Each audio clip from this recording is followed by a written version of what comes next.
Hey y'all, this is Ken with Ken Homesteading with Ken. I say the name backwards sometimes. I don't even know why, but I want to do a little introduction. Most of you don't know me personally, so I will give you insight on what I believe in and the things I stand for wholeheartedly.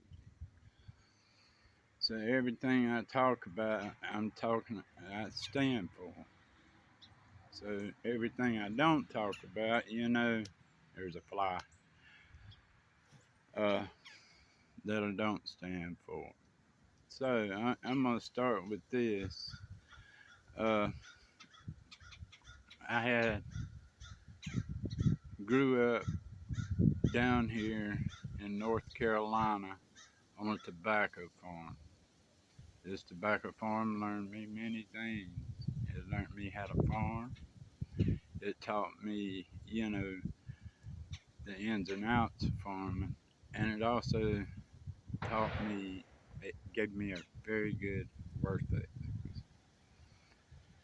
Now, I've always been a self starter and everything, so when I got old enough, I started in construction. My first construction job was in electrical.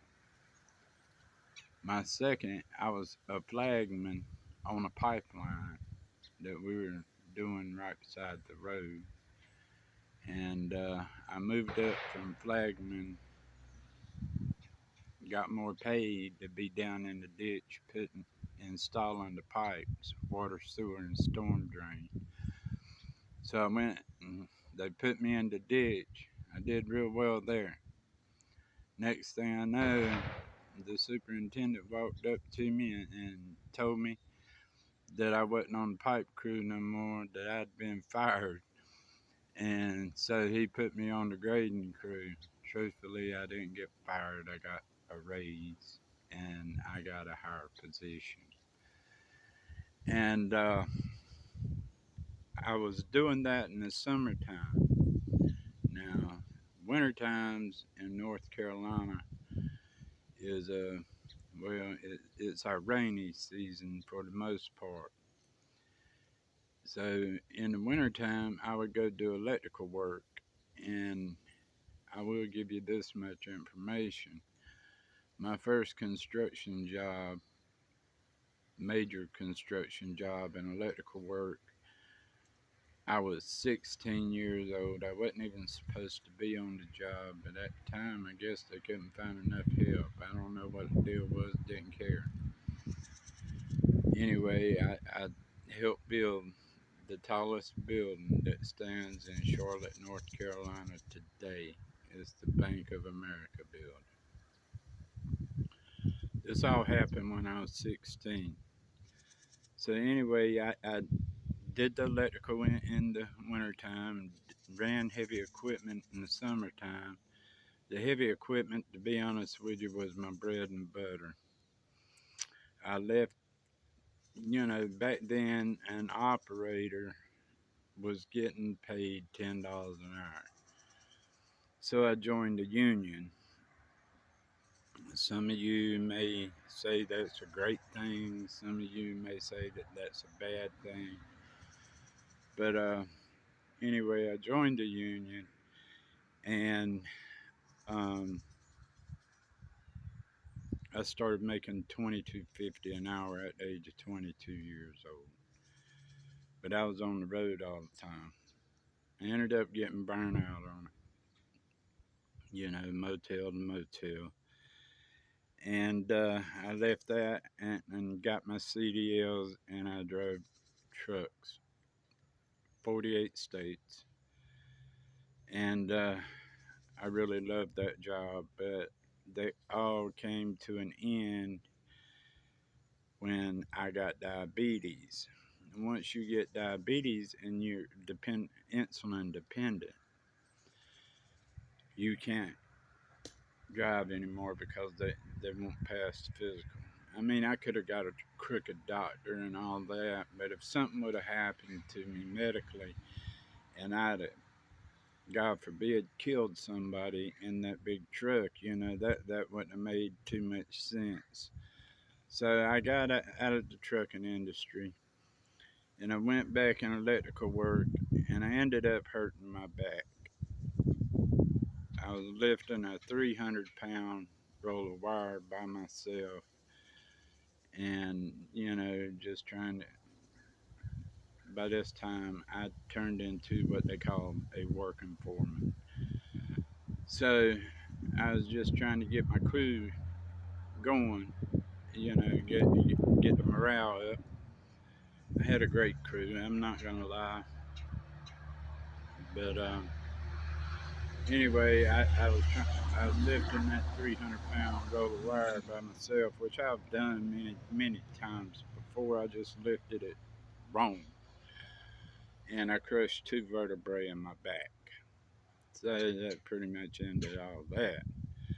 And then with that crushed vertebrae, some of you might say, well, why didn't you run heavy equipment?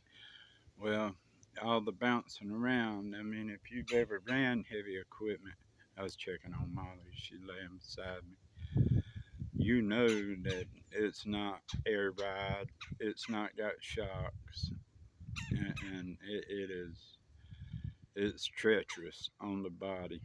Even people that just did that their whole lives, in the mornings they can't hardly get out of bed because of all the jarring in their life. And they and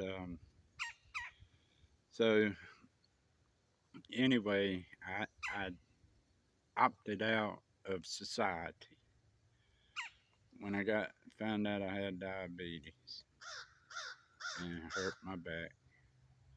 All this came down right about the same time. So when I opted out of society, I grabbed a tent and I went off in the woods in Charlotte, out of all places, the city of Charlotte. So I lived on the streets for a while, but I knew how to, survive. I could do enough to survive. I had to. I mean, it didn't matter how bad it hurt me. I had to do enough to survive. My main thing was survival. Then next thing I know, 10 years passed by. I was on these streets, and oh yeah, by the way, this is coffee time. And excuse me. And you're chilling on the top of my beehive. I'll show that to you if I don't forget. But anyway, since then, after 10 years of living in a tent and traveling the country, and I'd hop on Greyhound in New York a minute and take my Carolina time doing it. And I would just blindly pick a city and go. And I would live in tents all throughout the United States. I was just traveling, I was enjoying myself. This is during that 10 years now. And I never had to go to a soup kitchen. I have went, but I didn't have to. I had money in my pocket all the time. Molly's crunching on a pecan. Can you hear? We're sitting under the pecan tree. And anyway, after I got tired of the road, I got burnt out on it. And because it seems like once you've seen one big city, you've seen them all. I mean, just different faces, different places. And I've, I've traveled all 48 like that. So, because I was one, I didn't feel like my family cared. I got to where I didn't care. And it was a really bad time for me. and I had to figure out who I was and what I did stand for because at the time I didn't know. I didn't even know who I was, and um, anyway, I that's pretty much the really bad times. And I've had really good times out there. I met a lot of friends out there. And we were a close community, and some I still stay in contact with today. Some has gotten off the street, and some hadn't. They're still stuck out there. They ended up getting hooked on heroin or, whatever. Some have ended up overdosing. I was one of the fortunate ones, and I never took heroin or any kind of dope, you know. I did drink. I would drink and party about every night, and just getting the stress of being on the street off. But that came to an end when I found out that my diabetes were so bad. I can't drink, which is a blessing, but it's a curse because of diabetes. They progress so bad to where it it makes me sick because alcohol is made out of sugar and water and whatever starch they can find. So, um, and all that turns into sugar. What ain't sugar in your body? Even wine. I sip a small glass of wine sometimes, but it's not a everyday thing or once a month thing. And I've learned to live without it, and I can take it or leave it, and most of the time I leave it because I think about being sick for the next 2 or 3 days afterwards. Not feeling good, not being me.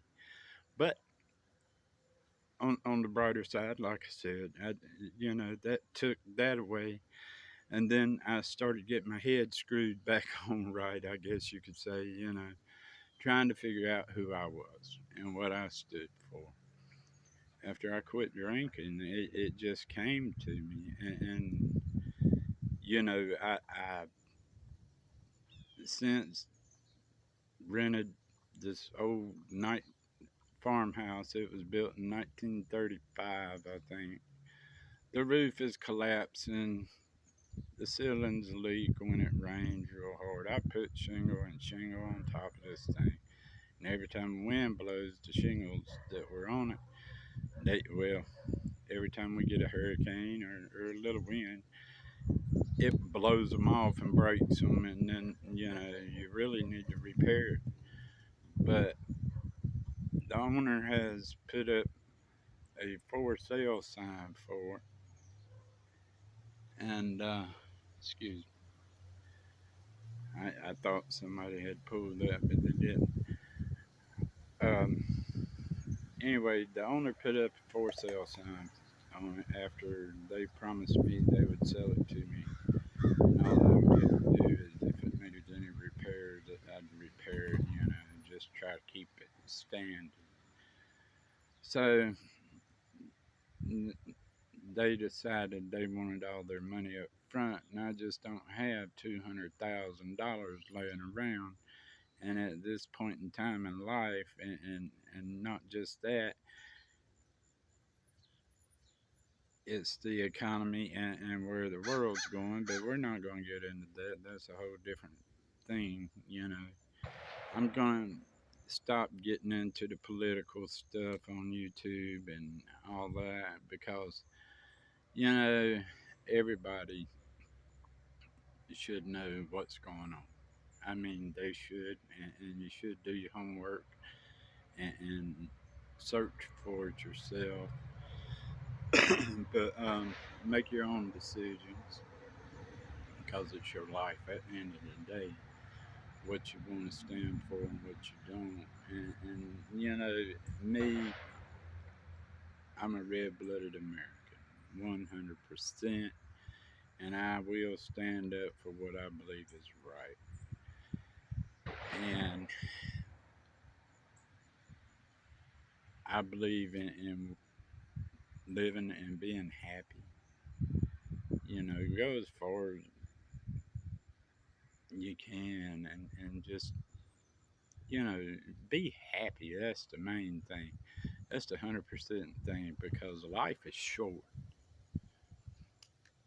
And you know, if you live all grumpy and mess all through your life, which brings me back to my story. I was veering off, sorry. But when I first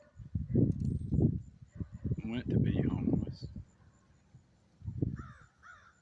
I guess I didn't really have to. I could have took you know, a less stress job on my back, but I've something's wrong with my nerves. I don't know what it is, but I shake a lot for whatever reason. They wanted me to go to a neurologist, and I just haven't done.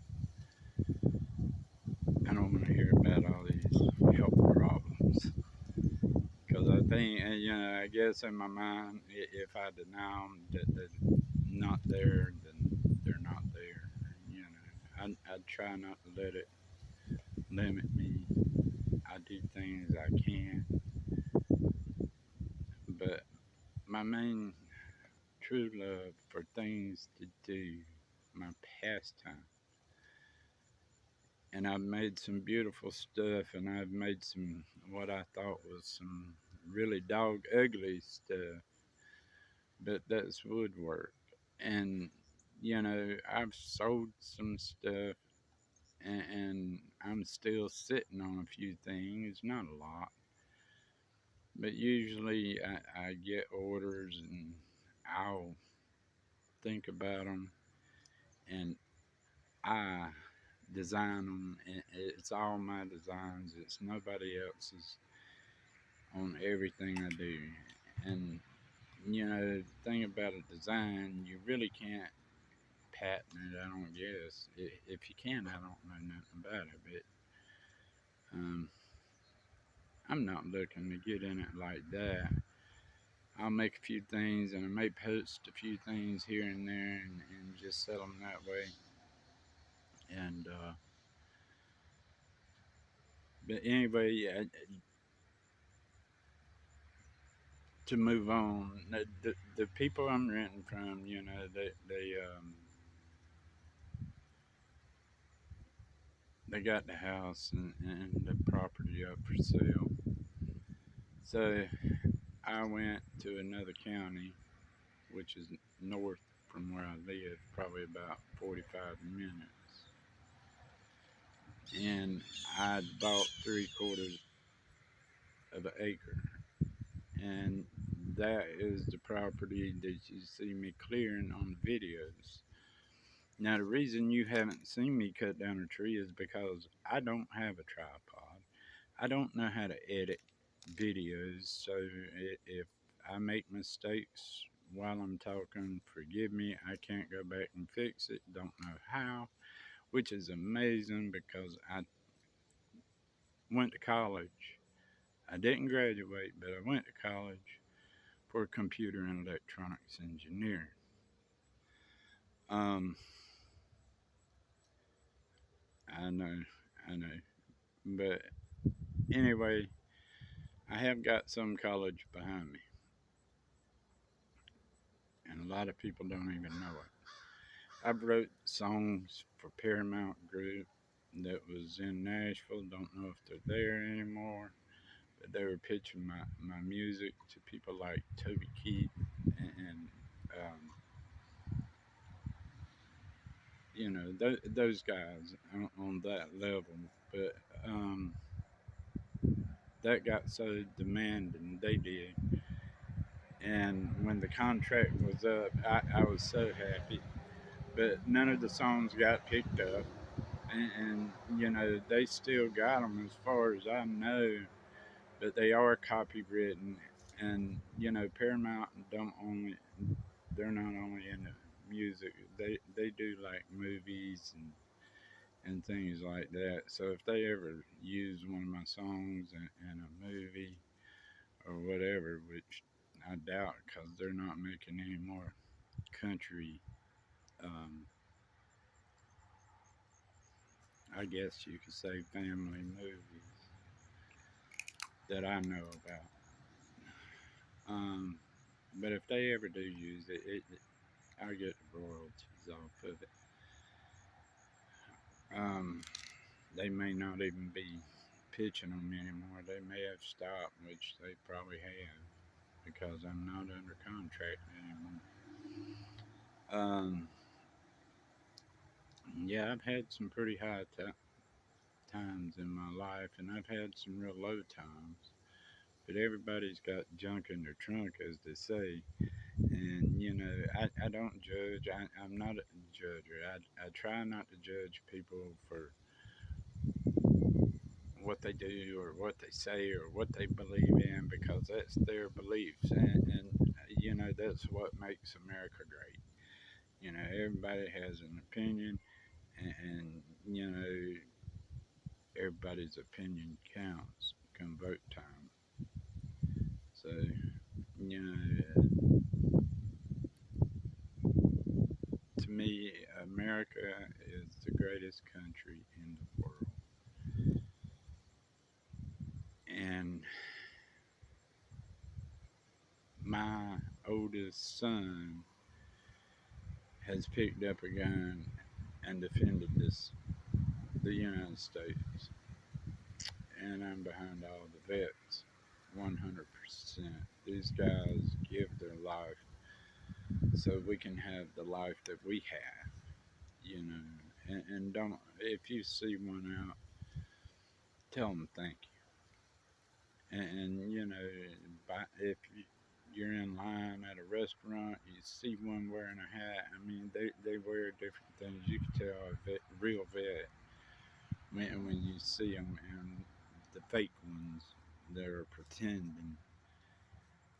Um, but if you find that real vet and you start talking to them, just buy them.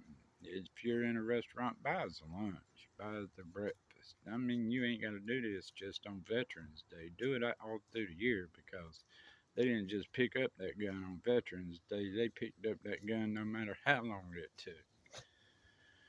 So, you know, that's just the way I am. If I see somebody out there homeless and they really need the money, if I wait till God puts it on my heart, because God knows who I need to get the money to, and I'll shell out what I can, a few dollars, whatever, and I give them the money. They can do with it what they want because you know what? At the end of the day, I did what God asked me to do. Also, I'm gonna move right along. I bought that property over there, and I started clearing it on November 1st. My truck went out prior to me starting that land, and it caused the computer went out. I could not afford a computer to go in this truck. So anyway, the land's not that much a month, and I didn't pay a whole lot for it. It's in the middle of a trailer park, and the trailer park looks like it's run down. So it, it don't have any power on the property except for, you know, their lines crossing over going from the house on one side of me to the house on the other side of me. But to make a long story short, um, the property is, you know, I can pretty much do what I want to on it. It just when I build a cabin, I was already told that I have, this is a must, talk to the uh, county inspector. So that's what I've been doing. I've been talking to him here and there, trying to get some info on, what I got to do to build this thing and make it up to code and all this stuff. But I'm still going to do it myself. The whole thing is, this is the reason I told you about that construction background and the woodworking. I have enough past experience to do this. And when the I'm actually set to start the homestead, she's still crunching on pecans. I don't know why she loves them so much. They're bitter. The shells are. She's the shelling off. But anyway, um, I have enough past experience to pull it off. Now like I say, I got back problems. So that slows me down a little bit, but I'm not going to let it stop me. Not on this. I do what I can do, then I know when to quit because I know when I push my limit. Some days I go over the limit, and I feel it that day, and I'll feel it for about 2 days afterwards. So, me telling you about the truck, now here's the whole thing. I have to get a ride from here to the property. The property, like I say, is 45 minutes away. Getting a ride from here to there is not easy. And I'm not going to be able to afford a truck, you know, until after I get moved on this land because I'm paying rent here and I'm paying my land payment over there. So it's double, and I'm on a monthly check. I do receive disability, but that's pretty much the oh, I am divorced. I have a total of 4 kids, 2 different marriages. Um, I love all my kids to death. You know, I have the youngest is 9, and she's the only girl. I have 3 boys, 1 girl, and to be honest with you, she scares me to death. And it is just a daddy thing. I get it, but she literally scares me to death. And if you've got kids, you know exactly what I'm talking about. I was going. She was my guest over there on the property. She asked me. She told me she didn't want to be on the video because she's kind of shy, you know. And I'm not gonna make her do something like that she don't want to do. I mean, excuse me. It's her life. So that's the catch up on why I'm doing what I'm doing. Oh, and the reason I'm not going to hook to these power lines is due to the fact they're talking like the grid's going to go down. Now, I don't know.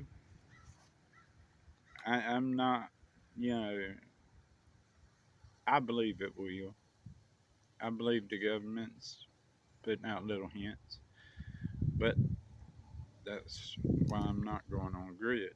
Plus, I'm tired of paying these high prices for this electric I got in this old house. I don't use that much electric.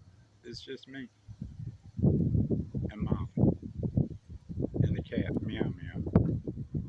Wherever he's at, he's probably hunting. But to make a long story short, that's pretty much it. And you're caught up to date. I didn't go today over there due to the fact if you look behind me, you'll see all the clouds. It's been raining here and it's not going to stop till tomorrow. But I do love this weather because, like today, it's 70 degrees. Tomorrow, the high is 55. But 55 ain't too bad. It's just tonight it's supposed to get down in the 30s. And then I think it's supposed to maintain around, I think it's 59 degrees tomorrow. But I'm going to try to get over there tomorrow and do a little work. And, um, wow. I have all the trees down and I just haven't cleaned them up. I've got a lot of cleanup I got to do. And I'm looking at it as I'm going and trying to figure out where I want to put what because my property goes almost kind of like a pyramid type thing. And I know that I want my that little cabin is the start of a cabin, so I'm gonna leave room to build onto it. But that's gonna be like the main living area. So I think what I'm gonna do, I want that part, you know, at least the back of it facing directly south at a true south direction, or it, you know, I may do a true east direction. I've got to figure out where this sun is coming up because wherever that sun's coming up, that's where I want it. No, really, I'm going. I think I'm going to go with a windmill, and it, cause you can see we get wind here and there all the time, most of the time, and it's going to be able to be powered by a solar panel if I need to be, if need to be. So, you know, that's on them not so windy days.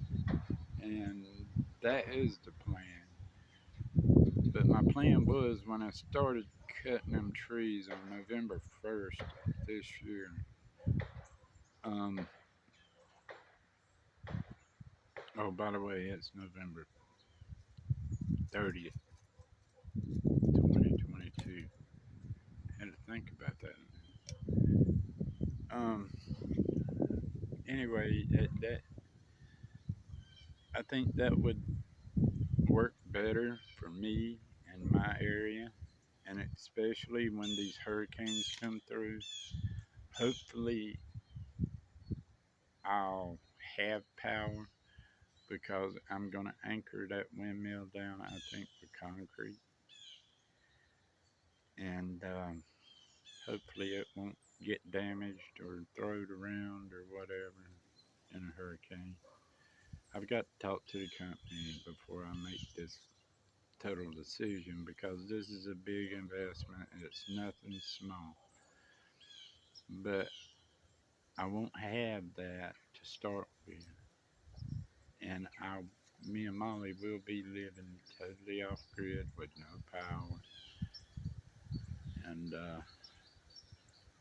I've looked at the wells and I have found a submersible pump that is powered by a solar panel. Again, you need backup power. So I think I'm going to get a regular submersible pump and just hook it to the windmill. But I need a windmill that will push 200 amps. And the reason being, a windmill and solar panels to push the windmill. And anyway, the reason being, like I say, I like to do woodwork and I'm not Amish inclined.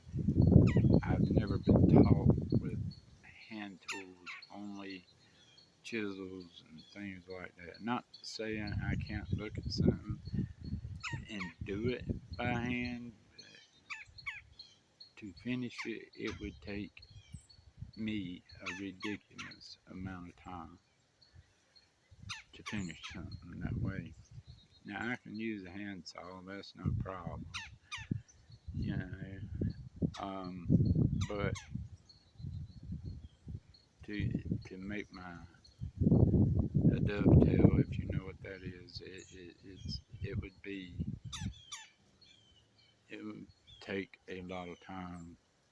And I'm gonna build for this cabin. I'm building all of my furniture except for a couch and a chair. As far as the tables, cabinets, and all that go, I'm gonna build this stuff. And I may even break bad and build the screen door. So it's good to have this stuff. Just comes naturally to me. That part does. So it's good to have all you can have behind you before you start thinking about homesteading. Because if you don't have it behind you, you're gonna have to take the crash course. Because things are gonna break. You're gonna have to fix things. You're gonna have to build things. You're gonna have to improvise with other things and all that. Because I was homesteading this property when I first got on it, and then I started having to go out of town and make money just to survive. Which I quit all that. But that's why I stopped homesteading. I had chickens, which I'll have again, and I think the possums got all them, and because I had them running free, they were roosting on my front porch, and that was a mess. I had to clean up after them every time I got home. Oh my God, I had to get somebody to come over and feed them and water them. That was a catastrophe. Um, but all in all, to be honest with you, me and Molly, we as they say in the South, we is good. I mean, we are gonna make it. You know, I didn't live on them streets for them 10 years and to learn nothing. My biggest thing is I had common sense, but I knew how to survive all at the same time, and that was a blessing. You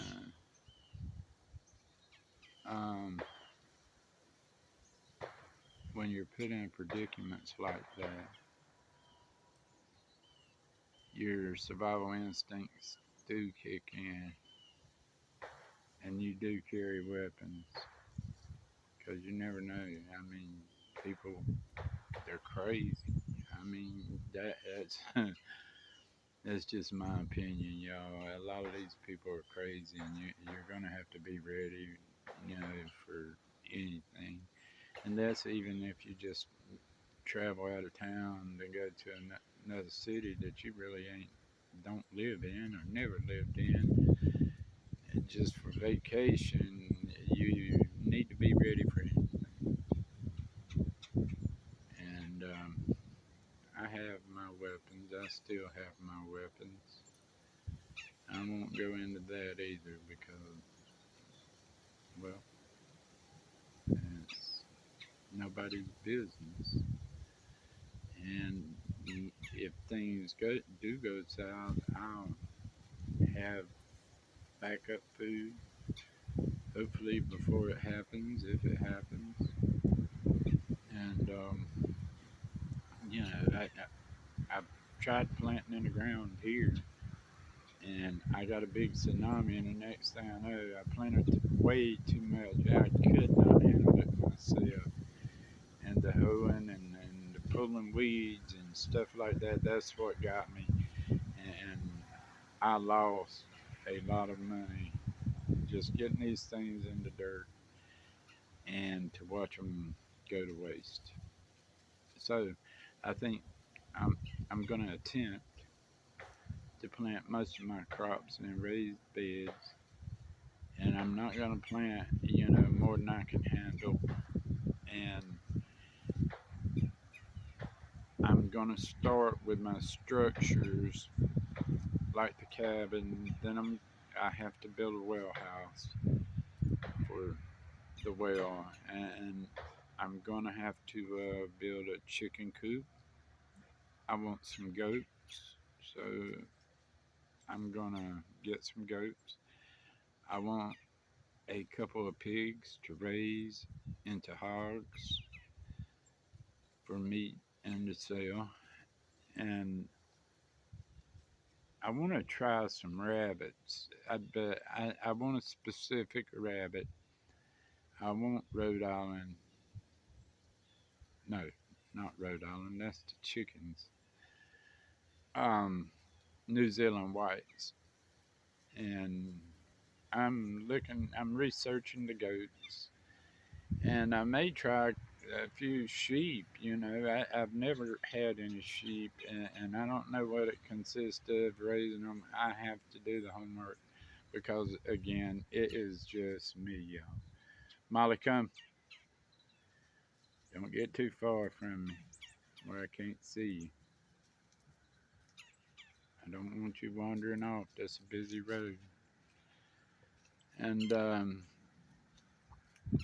it's just stuff like that. And like I say, I have plans, and if y'all will, you can draw kind of like it's straight on one side, and then it pyramids off. It's 3/4 of an acre, so it's a pretty good sized little lot there. The good thing is I don't have any restrictions. The man just said I had to have a septic tank, which I think I can push the envelope on and take the county to court because I think until I get a septic tank, I think I could build an outhouse. And I have to have um, water, a good water supply. And that means I can go with any type of water I want to go with, a rain catchment or a well. But I prefer the well. I'm not saying it won't run dry. But later on, I do want to put a rain catchment system hook up to water the garden to start with, and then to run the house if I have to. And, those are my two water sources because the property is too small, I think, to build a pond and stock it with fish, and that would cost way up the money because they tank their water and fill your pond up with their water. It's not rainwater that fills it up. Then you have to let it sit or something, and then the EPA's you got to get involved. Oh man, that's a mess. I can always go to the river and catch me some brim or whatever. With the power source, I'm hoping to have like two freezers, one strictly for meat and one strictly for vegetables.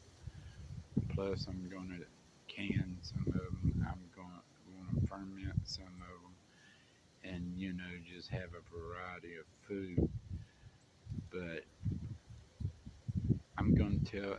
This is my advice to anybody that's wanting to get into homesteading. It is a ridiculous amount of work, and you're going to be. It's like it's a job, and you do clock in. You clock in when you have to get up early and go feed them critters, and then you don't clock out till you feed them in the evening. So you got morning and evening feedings, and you better get out there and feed them critters, 'cause them critters can't fend for themselves. So you keep that in mind and do not overwhelm yourself at first. You get something simple to start with, like chickens. You get good at that. You move on to, like, I don't know, turkeys. You get good at that, and then you move on. But like I say, I know how to do it, and I I know what's involved in it because I grew up in it. Back when I was small, we had hogs and we did smoke our meat, our bacon, our hams, and whatever. And it's like I say, it's a job, and it's something else I got to build. I got to build me a smokehouse because I do smoke my meat traditionally. I will not use any kind of spices and all this other stuff. It will be smoked by hardwood, some kind of hardwood, whether it be pecan, whether it be hickory, or it might be pear. Who knows? But the whole thing is, it will be smoked, and it will be smoked the old-fashioned way. And that stuff will last and last and last. As long as you keep it in a cool area. Preferably a cool, dark area. Even if you got it hanging up, it's in a cool area. You can go out to the smokehouse and cut you a piece off of it. It will have a little bit of mold on it. You go in your house and you wash that meat real good, because you got to wash it anyway. But you wash that mold right off of it. There's nothing wrong with that meat. Now, the stores say, okay, you go buy bacon and say hardwood smoke. No, it's hardwood flavoring. And it's some kind of rub they put on it. It's not truly smoked. You're not getting a real deal. Um, Another thing is, well, I'm gonna stay out of that because it's got to do with the government. But the main thing is just try to prepare yourself, as much as possible. And like I say, don't get overwhelmed with it, because once you start getting critters, if you want to travel, them days is done. Because you got to stay there and feed these critters. I mean, period. You can't cage them up and expect them to survive on their own. It's like a dog. You get a dog, you're going to let him go eat out of a trash can. But if he's locked in your house, he can't do that. Or your, van, your RV, and all that stuff. The dog can't go survive. It would die. So you got to take responsibility for all your critters. And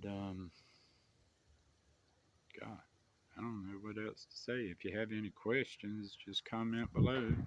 I'll be happy to answer them. Don't forget to like and subscribe, and share. If you know anybody that's thinking about this, or anything else, just watch my channel and you'll see. I may not be able to show you me cutting the wood, the trees. I call it wood. That's what it is. But the trees. But I can show you the aftermath of it, and hopefully I'll be able to afford a tripod one day soon. But right now, all my money's going in on this property so I can get prepared and get moved out of here and get moved over there, so my bills can drop. And well, they really ain't gonna drop because I'll be, probably doubling or tripling up on my land payment when I can, every chance I get, so I can get it paid off. I don't owe that much on the land. Like I say, I didn't give that much for the land, but I think that all in all, I think it's gonna pay for itself by the time you figure food. The power will pay for itself, because I will probably stay there at least 10 years before I attempt to sell it and buy more property. Plus, I gotta think about my age. whether I want to take that step and do it again in 10 years, I don't know. Clearing your land, it takes a lot if you're going to do it by yourself. Oh my gosh. It's a lot of cutting and a lot of work. I'm not saying it can't be done, but my goal was to have it all the trees cut where I was going to put the cabin and the drive by today. Today was the last day. I did not make that goal because I gave myself 30 days. I did not make that goal due to the fact it's hard to get a ride over there, and you know, um, well, the weather too. The weather's played its part in it, which we need to rain is a blessing. I'm not saying it shouldn't rain. I'm just doing what I can do. But total on that property right now, as of today, November 30th, I have a total of about 4 days actual work over there.